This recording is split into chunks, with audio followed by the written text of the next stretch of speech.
Turkana vilayətindəyik. Şərqi Afrikanın Kenya dövlətinin şimalında yerləşən ən böyük vilayəti. Burada 1 milyona yaxın insan yaşayır. Buradakı insanlar ən çox iqlim dəyişikliyindən, iqlim riskindən əziyyət çəkənlərdir. Quraqlıq və qəfil yağan yağışlar insanların həyatını demək olar ki, məhv edir.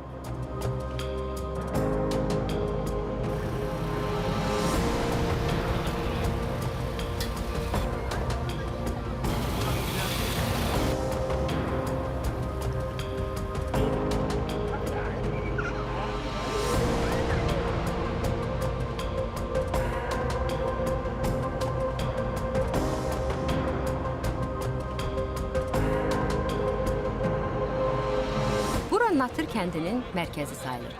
Kənd əhlinin dua edəndə, yardım alanda və ya dərdləşmək istəyəndə yığışdığı məkan.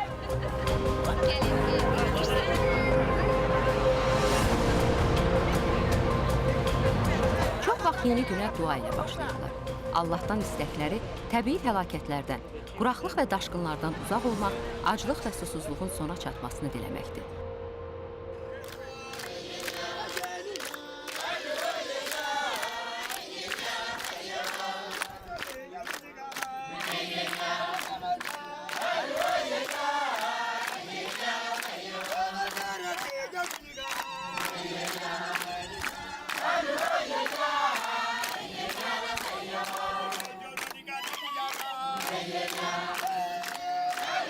İcmaya gələn hər qonağa dost kimi yanaşırlar. Boynuna ən yaxşı boyunbağını taxırlar. Milli paltar geyindirib əlinə əsa verirlər. Bu, güclülük, dostluq rəmzidir. Məhz bundan sonra söhbətləşirlər. Özünüz haqqında biraz məlumat verərdiniz? Evlisiniz? Nə işlə məşğulsunuz?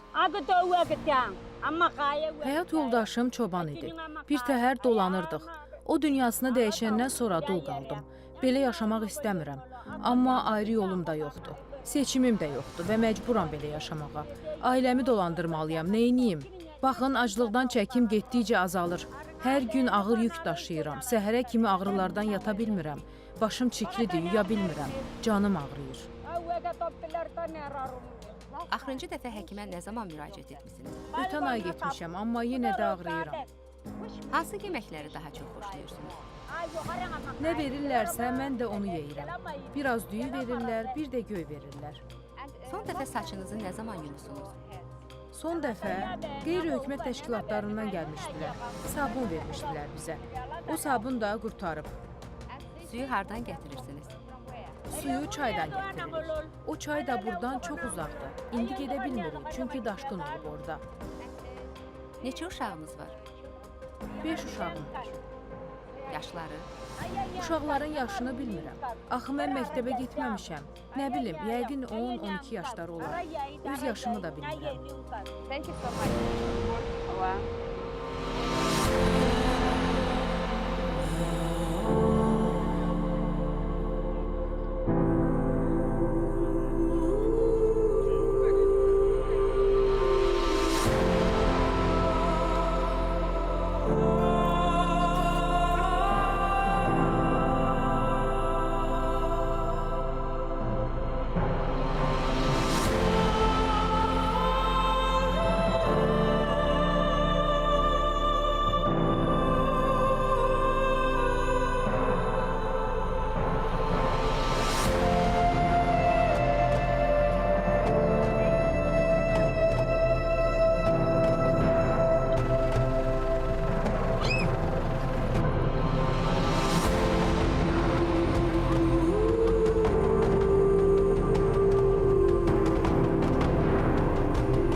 Ekuya-Loka vəfat etmiş qızının 5 uşağı və dünya işığına həsrət qalan yeganə oğlu ilə yaşayır.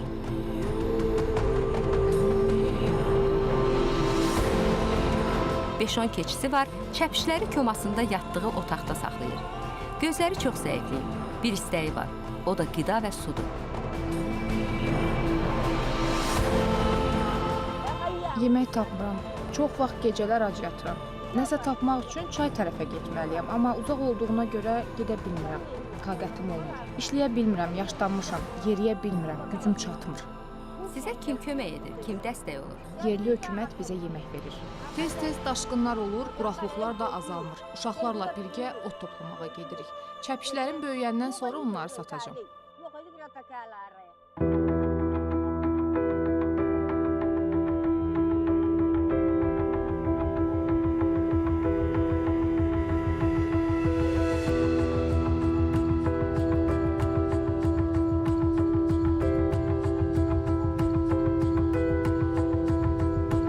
Turkana vilayətində hər addım başı iqlim dəyişikliyinin törətdiyi fəsadlara rast gəlmək olar.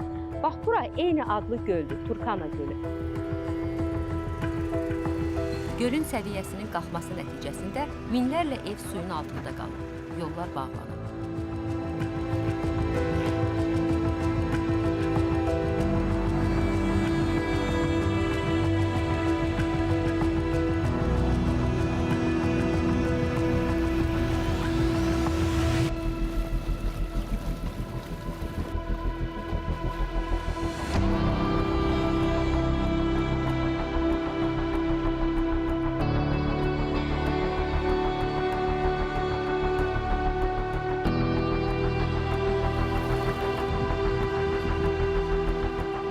Ölkənin ən yoxsul regionu sayılan Turkana tez-tez terrora, silahlı hücumlara, malqara və su ilə bağlı qəbilələr arası irili xırdalı münaqişələrə məruz qalır. Bölgə Uqanda, Cənubi Sudan və Efiopiya ilə sərhəddə yerləşdiyindən zaman-zaman həmin ölkələrdən gələn qaçqın axını ilə də üzləşir. Turkana vilayətinin cənubuna doğru getdikcə quraqlıqlar yaşıllıqlarla əvəz olunur.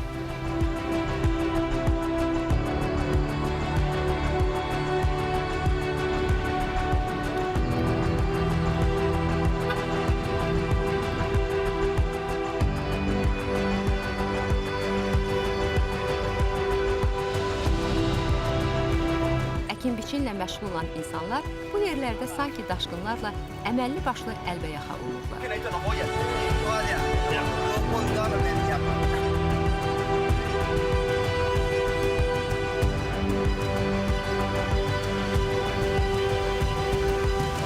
Sellər tarlaları məhv etdikcə onlar da növbəti günləri, ayları gözləyirlər. Su çəkilən kimi yenidən əkinə başlayırlar.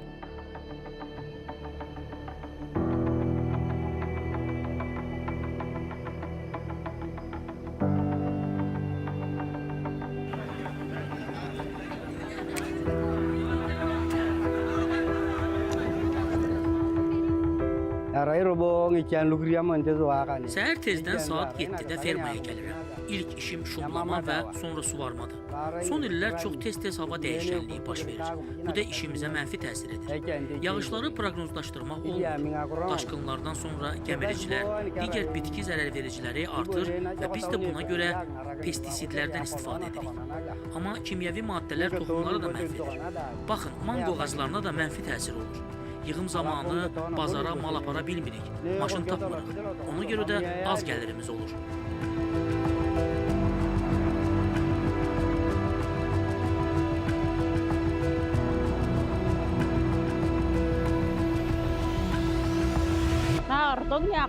İşim çox çətindir. Hər gün gəlib arxları təmizləyirəm. Yağış olmayanda çayda su da az olur və arxla su gətirə bilmirik. O zaman əkinimiz məhv olur. Qəfil baş verən daşqınlar sahələrimizə pis təsir edir və yeməyimiz də olmur. İqlim dəyişikliyi bizdə bəzi ziyanverici həşəratların çoxalmasına səbəb olur. Parazitlər və yabani bitkilər artır.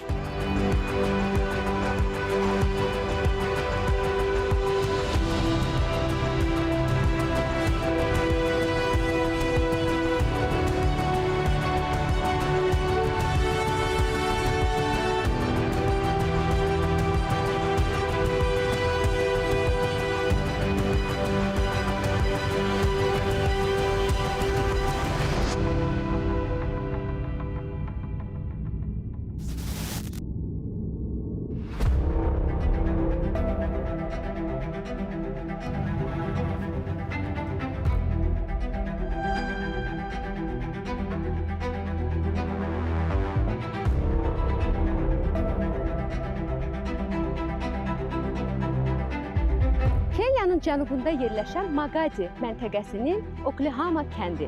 Quraqlıqlar nəticəsində kəndin əhalisi buranı tərk edib. Hazırda hökumət tərəfindən layihələr həyata keçirilir ki, həmin əhali geri qayıtsın.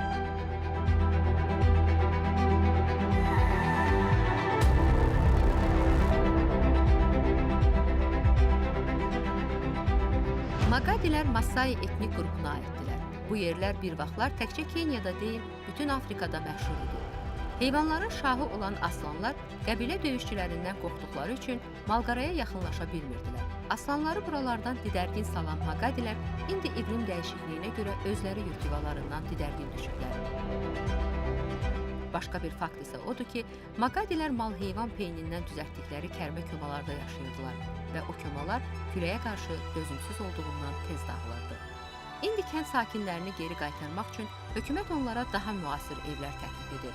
Çox az ailə evinə geri dönüb, amma onlar da kərmə ev düşüncəsindən əl çəkmirlər. Müasir evlərlə bağlı yetərincə məlumatlı deyillər. Havaya isə bu yerlərdə heç etibar yoxdur. Kəskin isti qəfil tufanla əvəzlənir. Hər şey bir anda küləklə soğulur, yerlə yeksan olur.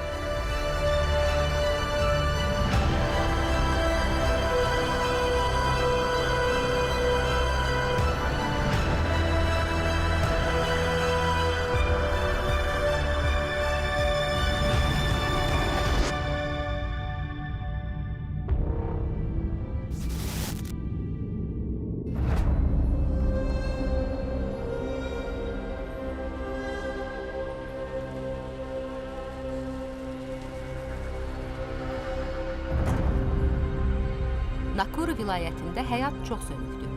Eyni adlı gölün və digər çayların səviyyəsinin qalxması bugün də davam edir.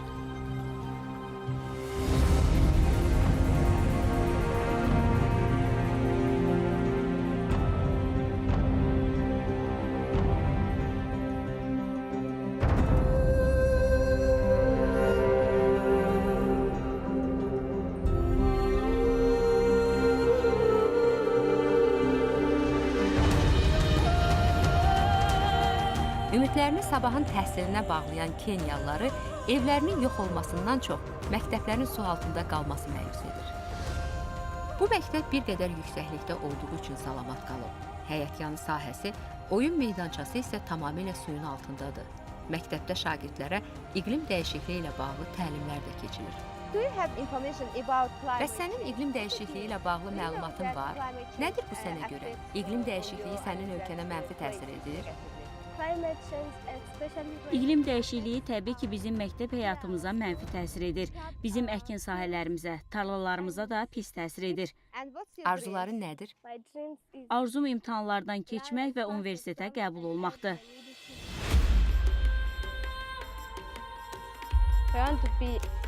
Mən böyüyəndə doktor olmaq istəyirəm. Xəstələri müalicə etmək istəyirəm. İqlim dəyişikliyi oktyabr ayında başlayır bizdə. Yağışlar olur, daşqınlar olur. İqlim dəyişikliyi fərqli şəraitlər, fərqli şərtlər deməkdir. Mən oxuyub ailəmə və tanışlarıma kömək olmaq istəyirəm. Onlara ərzaq alacağam, binalar və evlər alacağam.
İqlim dəyişikliyi gündəmimizə müxtəlif yeni terminlər gətirib. Onlardan biri də iqlim qaçqınları sözüdür.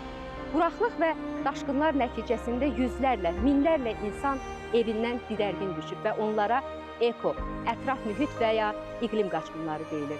Bax, bu durduğumuz yer Baringo vilayətinin kiçik bir ərazisidir. 2022-ci ildə burada 4000 nəfər didərgin düşüb və hazırda kiçik çadır evlərdə yaşayırlar.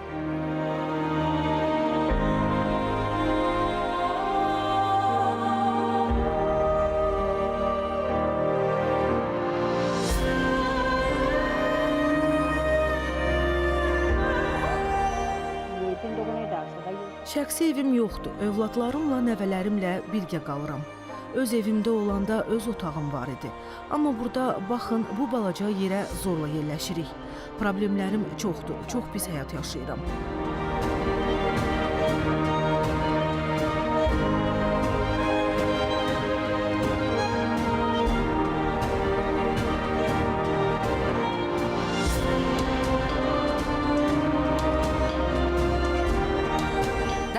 Larabinin 35 yaşı var. Daşqın zamanı evini, 7 baş inəyini və keçilərini sel aparıb. Ailəsi ilə birgə ancaq quru canını xilas edə bilir. Uşaqları hələ ki kiçikdirlər, məktəbə getmirlər. Bu qaçqın düşərgəsinə əliboş gəldim. Evimiz suyun altında qaldı və biz qaçqın düşdük. Çətin bir həyata başladıq. Bəzi insanlar gəlir bizə kömək eləyir. Bura gələn zaman çətinliklərlə üzləşdik. Ailəmə yemək vermək üçün çalışmalıyam, amma iş yoxdur. Çətindir indi geri dönmək, çünki orada heç nə qalmayıb. Ora geri dönməyə hökumət kömək eləyərsə, ailəmlə yeni bir həyata başlaya bilərəm. Başqa alternativ yerə də getmək istəyərdik. Bura müvəqqətidir, bura daimi bizə verilməyib. Özümü çox pis hiss eləyirəm. Bir Kenyalı kimi qaçqın olmaq çox ağırdır.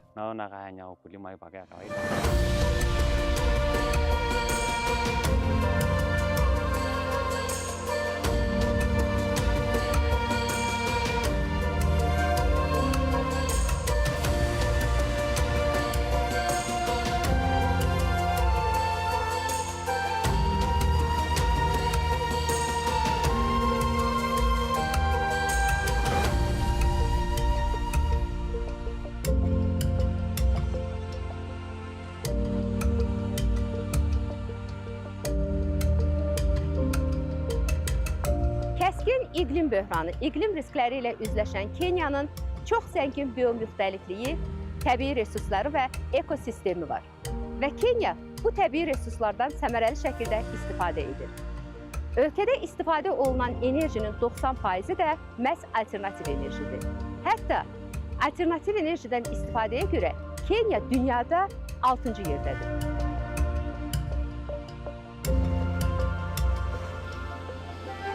Əslində bütün Kenya, hökumət, gənclər, vətəndaş cəmiyyətləri sanki səfərbər olub. İqlim risklərinin qarşısının alınması ilə bağlı həm yerlərdə layihələr həyata keçirilir, həm də dünyaya ardıcıl çağırışlar edilir. Çünki Kenyanın sabahı təhlükədədir.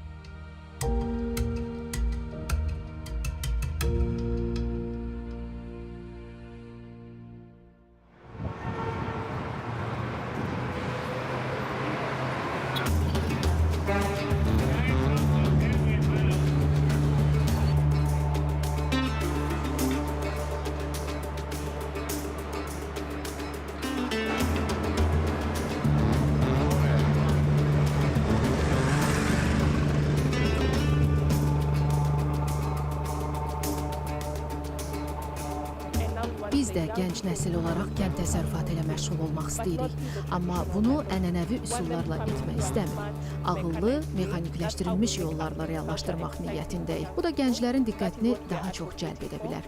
Biz bunu və iqlim fəaliyyətini təşviq edirik.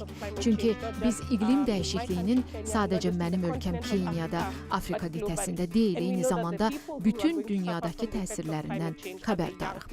İqlim dəyişikliyinin təsirlərindən ən çox əziyyət çəkənlər də məsələ gənclər yeniyetmələrdir. Xüsusən də orta məktəbdə oxuyanların ən çox əziyyət çəkdiyini bilirik. Necə təşviqat aparırlar, necə siyasət hazırlayırlar, yerlərdə necə fəaliyyət göstərirlər. Biz bunu insanlıq və davamlılıq üçün edirik. Yəni 2 və ya 5 ildən sonra yox olacaq işlər görmək istəmirik. Reallaşdırdığınız layihələrlə bağlı biraz məlumat verə bilərsiniz? Gördüyümüz çox maraqlı layihələrdən biri kənd təsərrüfatı ilə bağlı düşüncə tərzini dəyişməkdir. Afrikadakı fermerlərin orta yaşı 60-dır. Bizim ambisiyamız bu orta yaşı 16 yaşa endirməkdir. Bunu etmə səbəblərindən biri orta və ali məktəblərdə müasir fermaların qurulmasıdır. Beləcə gənclərə kənd təsərrüfatının müxtəlifliyində özlərinə necə yer tapa biləcəklərini göstəririk. Gənclər çempionu olaraq iqlim dəyişikliyinin həllində gənclərin rolu haqqında nə deyərdiniz?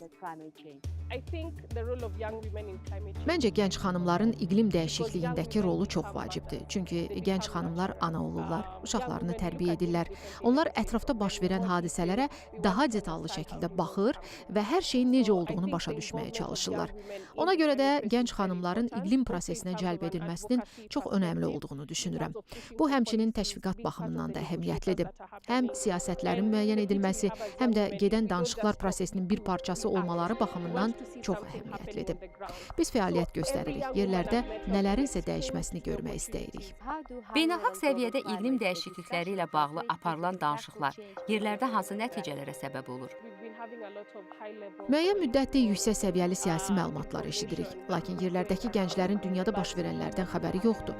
Məncə, bu boşluğu hər iki tərəf arasında körpü salaraq doldurmaq mümkündür.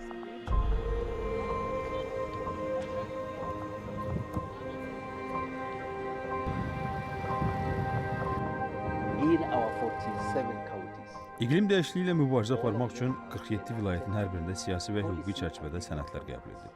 Bunu təmin etmək üçün proqnozlarımız mövcuddur və maliyyəyə ehtiyacımız var. Hökumətlər Şurası olaraq belə qərara gəldi ki, büdcəmizin ən azı 1-3%-ni iqlim risklərinin azalması və bərpası proqramlarına xərcləyir.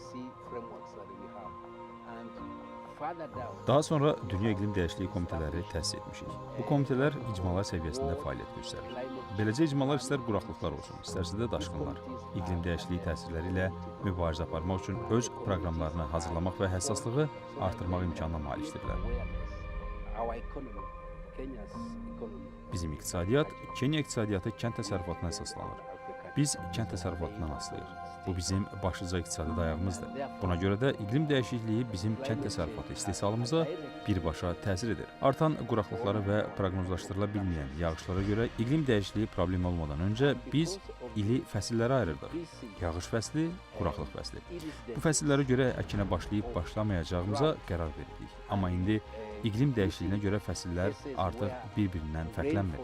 Siz artan yağışın nə vaxt yağıb yağmayacağını bilmirsiniz. Buna görə də iqlim dəyişikliyi bizim kənd təsərrüfatı istehsalımıza çox mənfi təsir göstərib. Bu səbəbdən də kənd təsərrüfatı istehsalımızı nəzərə alaraq iqlim dəyişikliyi ilə necə yaşayacağımızda dəyişikliklər etməliyik. Hal-hazırda uyğunlaşma prosesinin bir hissəsi olaraq biz insanlara təlim keçir, onların həssaslığını artırırıq. İqlim dəyişikliyi dünyanın üzləşdiyi çağırışdır. Ona görə də qlobal yanaşmaya ehtiyac var. İqlim dəyişikliyi ilə necə mübarizə aparmaq üçün hər il tərəflər konfransı olan COP təşkil edilir. Ölkə və vilayət olaraq dünyanın istənilən ölkəsi ilə əməkdaşlığa hazırıq. Birlikdə fəaliyyət göstərək. Başqa yerlərdə ən yaxşı praktikaların necə həyata keçirilməsi ilə bağlı təcrübələrimizi bölüşək. 60 milyona yaxın əhalisi olan Kenya fərqli xalqlara və mədəniyyətlərə məxsus bir ölkədir. Burada müxtəlif dillərə malik olan 42 unikal qəbilə yaşayır. Daşqın və quraqlıq təkcə insanların məhvi, evlərindən düdərgin düşməsi ilə nəticələnmir. Bu həm də çoxəsrlik tarixin, mədəniyyətin yox olması deməkdir.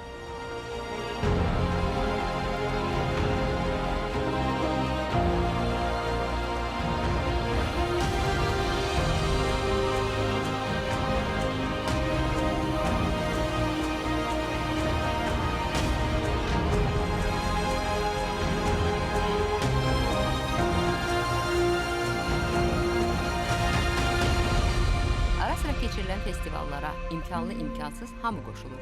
Tarix və mədəniyyətlər təqdim edilir.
1984-cü ildə Turkana gölündə paleoantropoloq Richard Leakey'nin rəhbərliyi ilə aparılan qazıntılar zamanı 1,6 milyon yaşı olan Turkana oğlanının qalıqları aşkar edilir.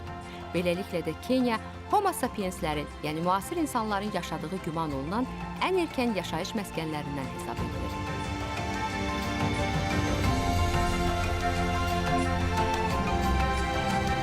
İndi dünyanın istənilən yerindən kimsə bura ayaq basarsa, Kenyalılar onu mehribancasına qarşılayar və deyərlər: bu həm bizim, həm də sizin əcdadınızdır. Evinizə xoş gəlmisiniz.